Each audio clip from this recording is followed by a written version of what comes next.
सातारा जिल्ह्यातल्या कराडमध्ये एक अशी विहीर आहे जी फक्त पाणी साठवण्यासाठीच नाही तर 12व्या शतकात जेव्हा शत्रूंची आक्रमणं व्हायची तेव्हा लपण्यासाठी आणि वस्तूंचा साठा करून ठेवण्यासाठी वापरली जायची। इतकी गूढ या विहिरीची रचना आहे। तुम्ही पाहताय वंडर ऑफ महाराष्ट्राचा 15वा भाग आणि आपण बोलतोय कराड इथल्या नकट्या रावळ्याच्या विहिरीबद्दल।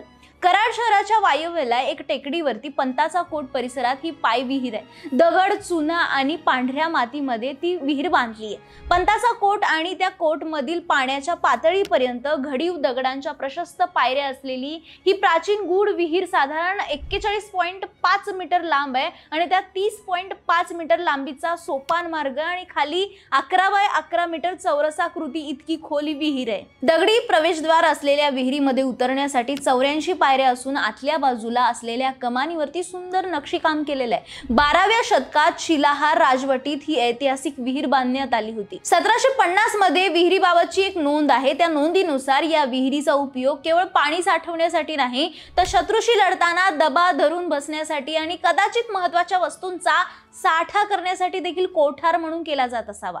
विहिरीमध्ये दगडी बांधकामात विशिष्ट अंतरावरती सलग खाचा ठेवलेल्या आहेत, त्यामुळेच वेळ प्रसंगी त्यामध्ये मोठ्या लाकडी किंवा लोखंडी तुळ्या ठसून या विहिरीचे 6 ते 7 मजल्यांमध्ये परिवर्तन करणं सहज शक्य होत असावं। आजही काही खाचांमध्ये लाकडी तुळ्या दिसून येतात। त्या टप्प्यांमध्ये उतरण्यासाठी जिने देखील ठेवलेले आहेत। स्थापत्यशास्त्राचा उत्तम नमुना असल्यामुळे या विहिरीची केंद्रीय पुरातत्व विभागाकडे राष्ट्रीय स्मारक म्हणून नोंद करण्यात आली आहे।